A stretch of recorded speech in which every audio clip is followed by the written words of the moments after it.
The Batman is a very good film. Robert Pattinson plays a really expressive, facial-wise, as Batman, probably the most expressive Batman in all the Batmans played. This is a really dark film. It's not for everyone. This is a different approach, and I think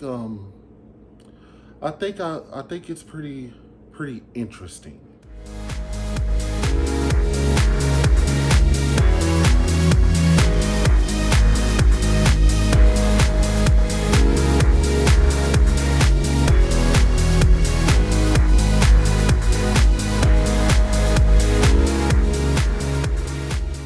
This is a non-spoiler review of The Batman. To start off with the actors, by far, I think Robert Pattinson did a really good job with the Batman character. With his facial expressions, as I want to highlight, he shows in each scene very dynamic expressions. I'm probably the most dynamic in any Batman. Like not nowhere near Christian Bale's, Ben Affleck's, Michael Keaton.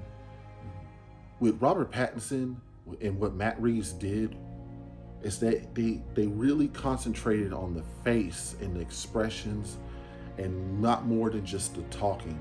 And that's really special. My favorite character in here is Catwoman. Zoe Kravitz did a really good job. They captured the year one Catwoman in a lot of aspects. She really embodies Catwoman. It's probably outside of it being a different race than the original in the comic book. She is pretty much spot on that comic book variation of Catwoman. So I know people may be a little bit skeptical about it. I was a little bit, but Zoe Kravitz just did a good job, and I really like her Catwoman. It's not what I kind of would have wanted, but I'm good with it. I'm okay with it. Andy Serkis, he's very little in the movie, but he played a decently good Alfred. Jeffrey Wright's Commissioner Gordon is really good with the banter between him and Batman. There's some funny stuff. There's some really good teamwork with them. I like that they did more interaction with him and Batman. There's a lot of them in the movie working together. Paul Dano as the Riddler, he pulls in a performance just like he did in There Will Be Blood with Daniel Day-Lewis. Paul Dano is a force in the movie industry. I really like this character. I think Paul Dano, as I've seen him outside, he looks a very fun person. He's very normal. He's very just he has this kind of very humble feel to him. But back to him playing the Riddler. The Riddler was very scary, and in the beginning of the movie was wow when you see this character come out. Paul Dano is a very good method actor. Very good method actor. He really brings life to the character. This Riddler is different. It's not the typical comic book Riddler, but the way they did it and the way they played it is really good. He was frightening. It made your hair stand up. Just a really good actor. Really good performance. Another highlight is Colin Farrell's The Penguin. Far out, I think he might get some nominations for this. This is really some of his best work with Colin Farrell as the Penguin. It's a really funny film, a really funny character, really grindy character. And I want to say John Turturro, from him being in Transformers, he's played a very comedic character. This is John Turturro unhinged, a very dark, as a Falcone, very dark, or Maroni, I forgot which one they were. It's a very dark, and I really am surprised at what he turned around and what he turned over in this role. This is something out of his norm from his comedic side, and this is more like a dark, very dirty grimy thug. And I think he pulled it off. A manipulative and he does some dark, messed up things, and I think he pulled it off very well. Pulled it off very well. And I just gotta say, like, performance wise, there was not a bad performance in this film. My favorite being Catwoman, Batman with the most expressive Batman ever with Robert Pattinson. Um, I just had to say, with actor wise, very, very good, very spot on. I enjoyed what these actors brought to the table with the Batman. The Batman is a more dark, visceral film. It's on the lines of Seven, on the lines of the Zodiac. It's a deep underground, grimy, moody film. It's dealing with a Batman in his second year, and now he's dealing with someone who's very dark, very malicious, and it turns around the corner what this man can do, and he seems to be a step ahead of him. We were talking about the Rip.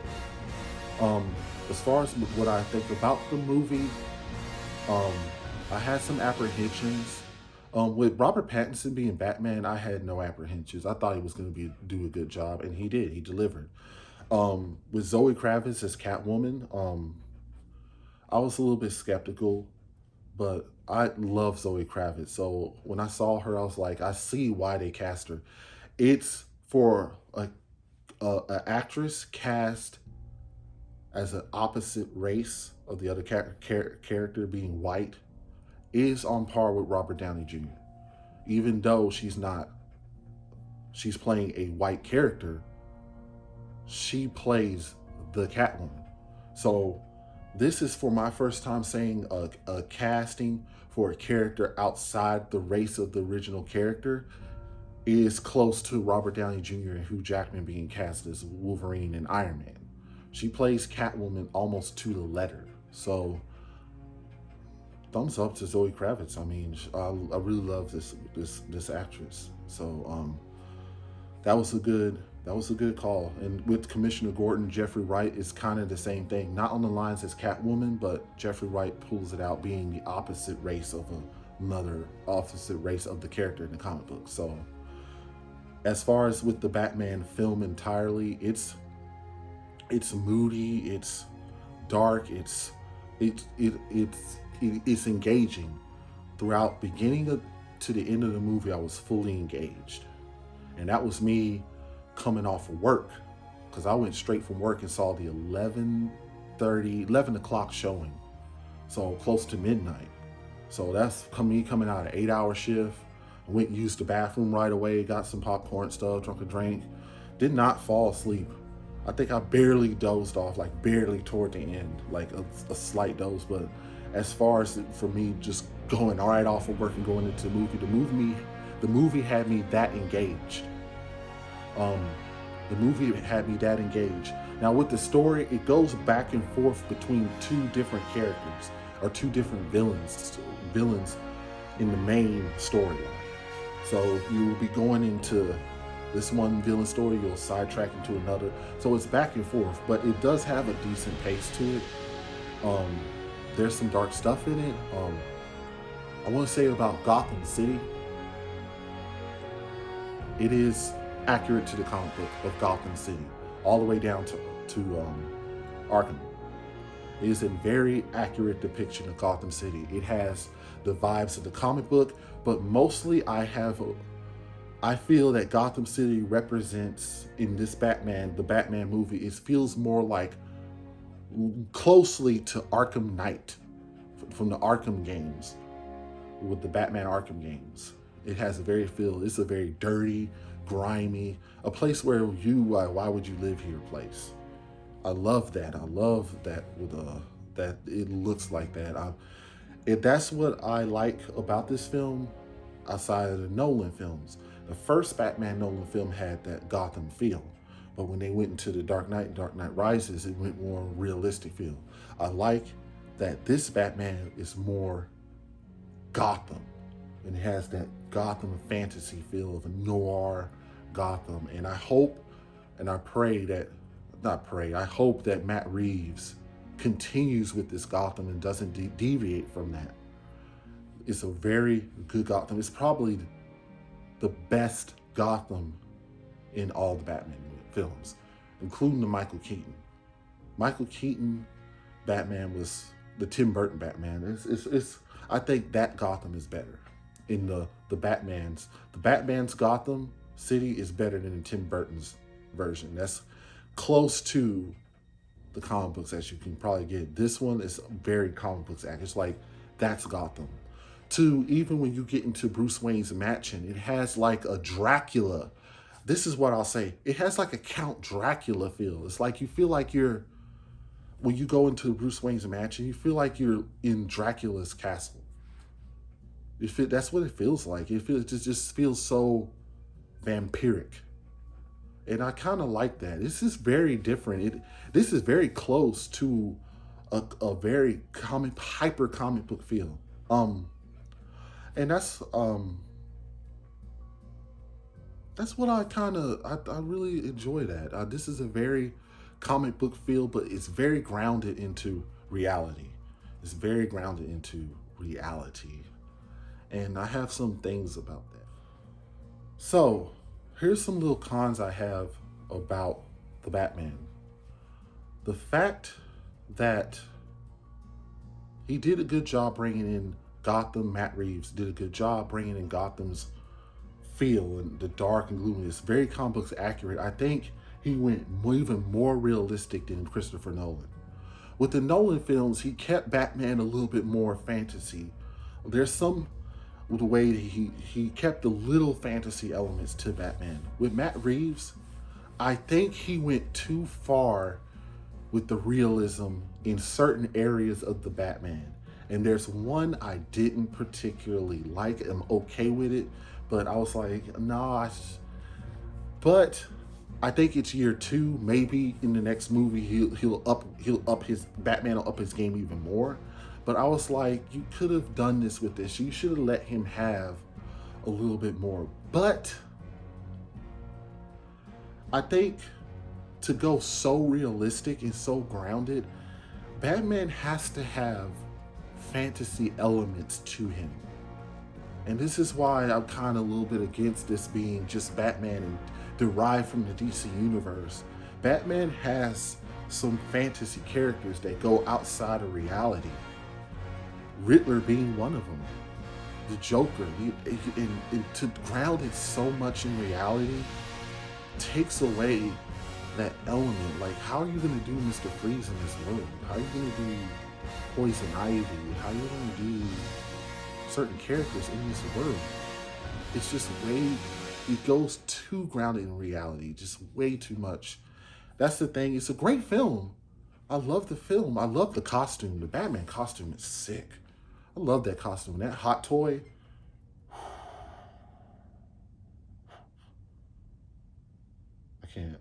I can't wait. They revealed the Batman hot toy. I'm waiting for the Catwoman hot toy. But I'm just saying, the way they did it, I can see it, and I kind of like it. But I hope that he lets Batman cut a little more loose and loosen it up just a little bit more. That's kind of my negatives, and that's really my only negatives. I think they went too far down. I mean, and too far separated, because in my opinion, DC hasn't established the DC universe, and I'm kind of hoping that it's not going to be with this Batman. But my con is it's a little bit too grounded in reality, too much. I wish they would have let a little bit looser. Leave some room to where you can have more fantasy elements. Like, you could, Batman in that world, you could have a superpowered person. Batman has superpowered villains that I would like to see. And I was just hoping that, there's some supernatural things you can do with Batman. Batman has supernatural villains. There's certain elements that you kind of leave out when you go way too realistic. And you leave it kind of just limits him and limits that world. And that's just my con. That's just the things that I kind of wish they would lighten up a little bit more on just a little bit. It doesn't have to be that much, but it's okay. It's still a great film. Other things I like about the Batman, I actually love the Batmobile. Batmobile is solid. I like it. I don't. It's not better than the Tumbler. I think the Tumbler and Michael Keaton's Batmobile are still my favorites. Well, a little bit of Ben Affleck's. I think Tumbler's my all-time favorite, but this muscle car Batmobile is really good, and it's armor. It's an armor Batmobile. There's a chase scene with the Penguin and the Batman that you see parts in the trailer. Really good scene. I love that scene. I love that scene. The fight scenes, viscerally good. No shaky cam in the fight scenes. I love how Catwoman fights. And just highlighting them more on Zoe Kravitz, I love the way the Catwoman in this movie moves, how alluring she is, her fighting with the Batman, her movements, her grace and everything. Zoe Kravitz, Catwoman is very, very, very good. And when you talking with fight scenes, Batman, the way he fights, you see the violence in him, and the movement is the armor, the tank. Batman is a tank in this movie. He's a bullet sponge. He just absorbs things. He absorbs hits. He absorbs impact. This Batman is like an immovable object. It takes so much to stop him. He moves. He doesn't care. This Bruce Wayne does not care. His expression, the way Robert Pattinson plays this Batman is like this. He does not care. They shoot bullets at him, and he just absorbs and just walks through. This Batman in this movie, other than any other Batmans, the armor that they have and the other ones, he can get hit and knocked down and stuff like that and get put down. He can't get hit by bullets. This Batman, the Batman movie, is a tank. He's an aggro character in the movie. He takes hits, he takes bullets, and he starts punching. It's almost like Superman, which is crazy. He's almost like Superman. Like his bullets he just stands and walks in. There's scenes where he just walks into the bullet. He doesn't care and just beats them down. He is a tank. The armor on that suit is insane. It's insane, and I don't want to spoil anything, so I won't tell you. Just the fight scenes are the camera barely moves. You get to see a lot. There's scenes that are just the way he moves. And it's a slow film. It's a very heavy film. So when you finally get to those scenes, you really are in for a treat. The action is, when it gets to it's pretty good. Pretty good action. Back into the story elements of the Batman. Like I said, this movie is 3 hours long, and you'll start to feel it toward the end. I think it was a little too long, and I think it could have used more action. The story does cut a little bit here and there to two different stories going on, so I think I didn't mind that. The Penguin's really good, so when you get to stories with the gangs and you get to the Riddler back and forth thing, it's not. I don't really find that bothering because I was just so engaged. It's like looking at this environment and stuff, like just seeing the Gotham City, seeing the fact that Batman is like this. He has a design and a strategy that goes outside of the box in this film, and that really gets into the psyche of the criminals, and that's what I like. No spoilers in that. So Batman has a strategy and setup in the city, and the way he executes it, and you'll see it in the beginning of the movie. So his plan is. Batman in this movie has a plan and a strategy. Even though he's a rookie, it's his second year, the Riddler has a strategy, Batman has one too. And you see that throughout the film, the way his strategy goes through. So, but it's a little too long. They could have cut some things. They could have added a little more action to me. But I think for this first movie, it's the groundwork setting. I hope in the second film, I hope that they loosen up a little bit more. I kind of hope that he becomes more of a martial artist. I really do. That's another thing. Batman is a world-renowned martial artist, and I kind of hope that they kind of have some more. I hope he's able to add to do the villains that like Mr. Freeze and the Freeze gun and stuff. I just hope that he can get a little bit more loose in the next film. But overall, this movie is pretty good. This movie is pretty good. Okay, overall, this Batman film is really good. It has some flaws.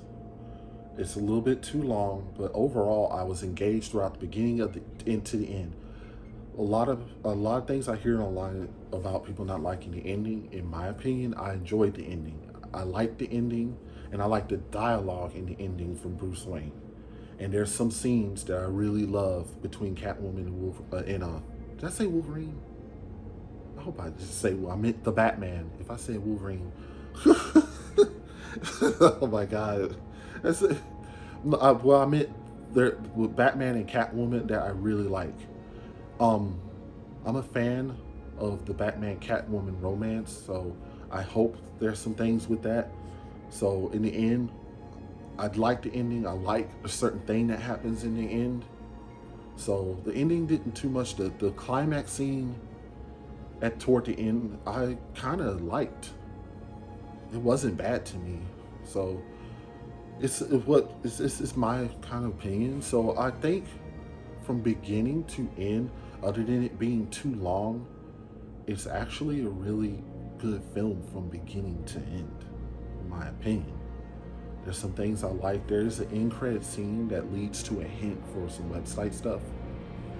So I would stay for that, or just, you don't really have to. Some people will make some videos and just look at it and find a website. It's a website thing at the end.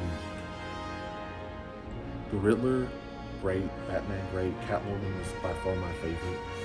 I'm kind of hoping maybe that's what I mean by the supernatural element. I want to see a version of the Black Canary, the true Black Canary in this Batman film. It's another one of my favorite characters. I hope they don't stray away from the relationship between Zoe Kravitz's Catwoman and Robert Pattinson's Batman. I want that Batman and Catwoman. That's the thing in this film that I like, is the dynamic between Batman and Catwoman. I hope I get more of that, and I hope they don't stray away from that. There's a book that I'm collecting, that was collecting from the comic store, called Batman and Catwoman. It explores the relationship between Batman and Catwoman. So I just hope that it gets further on in the future. But overall, I enjoyed this film. I give it 9.5. I give it, not 9.5. Out of 5 stars, 4.5. 4.5 stars. I'm sticking with that. It's not better than the Dark Knight trilogy Batmans, in my opinion. So far, I think the Dark Knight trilogy may be a little better, or Batman Begins may be a little better than this movie. But for right now, it's 4.5. And that's a higher score than I do give Batman Begins. It is a higher score. 4.5. No, not 4.5. I mean, not 4.5. 3, 4. 4 stars. 4 stars, not 4.5. 4 stars. I give it 4 stars out of 5. 4 stars. I'm gonna stick with that. It's a good movie. It has some flaws. And they're not that serious. It's not that serious. Catwoman being black, listen, I'm good with it. It's Zoe Kravitz. She looks literally like the Selena Kyle. That's the first time I've ever seen something like that happen. That is the first time in a comic book movie I've ever seen a black woman that looks like a white woman character. That is amazing. How she pulled that off. She looked literally like Selena Kyle from that version of the Batman stories in the comic book. That's pretty fucking amazing feat. I mean, she pulled that off and acted like the character. So I'm not upset with that. I mean, I can't believe that she actually pulled that off like that. That's unbelievable. That's unbelievable. She literally looked like Selena Kyle. That's amazing. So that might be. I mean, y'all take it or leave it at that. That's. Let me see. Y'all. I think of anything else I want to say. Other than that, I think it's a great film. Check it out. It's a great film. It really is. It's different, and I think that's why it makes it so good. It's because it's different. It's just so different. You feel the Gotham background. So that is my review of the Batman. 4 stars out of 5. I'm gonna stick with that. I'm comfortable with that review. I'm going to go see it again tomorrow. So, or Saturday. Saw it Thursday night. I'm gonna see it Saturday again. The Bat costume. It's really good. Batmobiles, really good. Fight scenes good. The story is really good. It's a really good story. It's dark. It's not for children. I don't think it should be. But like, you can watch it, but it's too dark. It's kind of too dark for kids. But not that movie. I got Batgirl from Batman Arkham Knight Hot Toy. I'm filming the unboxing review for that. That will be coming out soon, probably next week. Hopefully next week I get Ahsoka from Star Wars The Clone Wars Hot Toy, and I do an unboxing review of that. And that's about it. I'm thinking about what other content I want to put on the channel. Maybe some talk about the FGC gaming, a little bit deeper into geek culture, just a conversation. Talk about how I feel about certain things going on in the pop culture world, comic books and stuff like that. Maybe because probably ain't gonna be other movies coming out. Might do a review on TV shows and anime that I'm watching. My thoughts on those things. So that could be something coming. That's what I'm thinking about. But till next time, guys, the Batman, 4 out of 5 stars. I'm obsessed with Zoe Kravitz as Catwoman. I'm obsessed with Zoe Kravitz right now. So I mean, like, this is heightened my obsession with her. I guess. I mean, not really. I mean, I like Zoe Kravitz a lot. So she really did a number in this movie. My God, I can't believe she pulled that off like that. But Robert Pattinson, like I said, people are going to say that he's the best Batman. And there's a reason why. I don't disagree with him. Because you have to understand, this is a more interactive Batman, a more expressive Batman. You're going to see him do things that you don't see Christian Bale, Michael Keaton, or even Ben Affleck do when they're in that cape. Bruce Wayne is okay. It's a introverted Bruce Wayne. But him as Batman, when you look, and they do close-ups to his face. He's a very expressive Batman. He has movement. Just in the face. Just the face. I'm not talking about him moving. I'm just talking about his face. The movement, his expression. Just starting with the face. We're not talking about him just the presence and the weight when he walks toward his enemies. As he walks toward them, the weight and the tank that he is. We're not talking about that. We're just starting with the face. And just adding that, him being a literal tank, him being this moving physical force. I think Robert Pattinson It's I think I think he's gonna be I think it's gonna be some really good more Batman coming. So when people say that they think he's the best, I kind of understand. I understand why. You'll see when you play. There's a reason why. I think this Batman could be the best Batman. He could be. Right now, I'm still kind of iffy if he is, because this is just his first movie. I think the second movie, he might just be. I might just be on my review saying that, hey, look, Robert Pattinson's the best Batman. So there's just a lot of growth room. There's room for a lot of growth. There could be more 5 Batman films. I do not know, but this is a good Batman movie. So till then, guys, that's my review, and peace out, and stay safe out here. It's crazy out here.